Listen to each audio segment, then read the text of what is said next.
کدو کے بارے میں یہ کہا جاتا ہے کہ ہمارے پیارے نبی صلی اللہ علیہ وسلم کی پسندیدہ سبزیوں میں سے ایک تھی۔ لوکی یا کدو ایک ہی نسل سے تعلق رکھتے ہیں۔ ان کے بے شمار فوائد ہیں۔ یہ پاکستان میں سارا سال ہی فروخت ہوتی ہے، لیکن یہ اصل میں گرمی کی سبزی ہے۔ اس کی تاثیر ٹھنڈی ہے، یہ جسم کو ٹھنڈا رکھتی ہے۔ یہ طبی اور غذائی فوائد سے مالا مال سبزی ہے۔ ویسے تو اس کے بے شمار غذائی فوائد ہیں، لیکن ہمیں سنت نبوی صلی اللہ علیہ وسلم پر عمل پیرا ہو کر اس کو اپنی خوراک کا حصہ بنانا چاہیے۔ گرمیوں میں ہمارے جسم کا درجہ حرارت بڑھ جاتا ہے، جو کہ پھر پسینے کے ذریعے ہمارے جسم سے خارج ہوتا ہے۔ یہ قدرتی نظام ہے جو کہ اللہ کی طرف سے انسان کی بہتری کے لیے بنایا گیا ہے۔ پسینہ بہنے سے ہمارا جسم ٹھنڈا ہوتا ہے اور زائد درجہ حرارت خارج ہوتا ہے۔ تو آج کی ویڈیو میں ہم آپ کو کدو مطلب لوکی کے ایسے بے شمار فوائد کے بارے میں بتائیں گے جن سے شاید ہی آپ واقف ہوں۔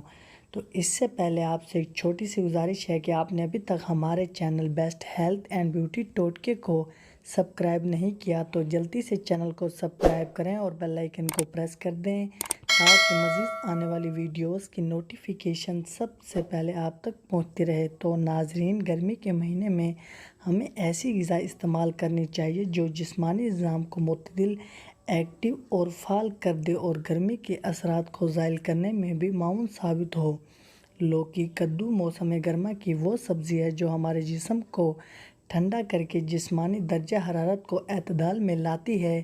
یہ گول، لمبوتری یا بیضوی شکل کی ہوتی ہے۔ یوں تو سارا سال ہی بازار میں نظر آتی ہے اور سارا سال ہی گھر میں پکتی بھی ہے، لیکن گرمیوں میں اس کو کھانے کا ایک الگ ہی مزہ ہے اور اس میں معدنیات مثلاً کیلشیم، پوٹاشیم اور فولاد شامل ہیں۔ یہ اگر کمزور افراد کو دی جائے تو اس کو گوشت کے ساتھ ملا کر شوربے والا سالن پکا کر کھلایا جائے تو اس سے جسم میں طاقت آ جاتی ہے۔ لیکن جس کو وزن کم کرنا ہو وہ اگر لوکی کا پانی ابال کر پیے تو اس سے وزن میں بھی تیزی سے کمی ہوگی۔ اس میں پانی کی کافی مقدار شامل ہوتی ہے، جس کی وجہ سے اس کو کھانے سے پانی کی کمی دور ہو جاتی ہے۔ لوکی کے بارے میں کہا جاتا ہے کہ اس کا شوربہ مقوی قلب ہے اور دل کی بیماریوں میں بھی کافی مفید مانا جاتا ہے۔ اس میں غذائی فائبر بھی موجود ہے جو نظام ہضم کو بہتر بنانے میں کافی اہم کردار ادا کرتا ہے۔ ذیابیطس کے مریضوں کو بار بار پیاس لگتی ہے،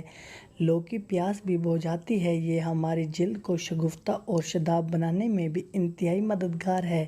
کیل مہاسے والے نوجوان لڑکے اور لڑکیوں کو اس کا استعمال ضرور کرنا چاہیے۔ اس کا پانی پینے سے پیٹ کی خرابیاں بھی دور ہوتی ہیں اور چہرہ بھی شاداب اور فریش ہو جاتا ہے۔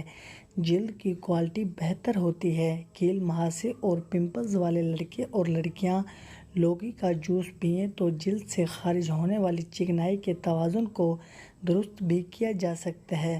سر کی جلد کی خشکی ختم کرنے کے لیے ایک آزمودہ نسخہ بتایا جاتا ہے کہ لوکی اور آملے کا رس ہم وزن لے کر ملا لیا جائے اور اس محلول کو پورے سر کی جلد پر لگا کر نرم ہاتھوں سے مساج کیا جائے تو آدھے پونے گھنٹے بعد سادے پانی سے سر دھو لیا جائے تو تھوڑے ہی دن کے استعمال سے یہ مسئلہ بہت ہی جلد حل ہو جائے گا۔ اسی طرح چہرے کی جلد کو شفاف بنانے کے لیے بھی لوکی مطلب کدو بہت ہی بہترین نسخہ ہے۔ تو ناظرین، اگر آپ کو ہماری آج کی یہ ویڈیو اچھی لگی ہو تو ویڈیو کو لائک اور چینل کو سبسکرائب کرنا مت بھولیے گا۔ ملتے ہیں انشاءاللہ اگلی ویڈیو میں۔ دعاؤں میں یاد رکھیے گا۔ اب تک کے لیے اجازت، اللہ حافظ۔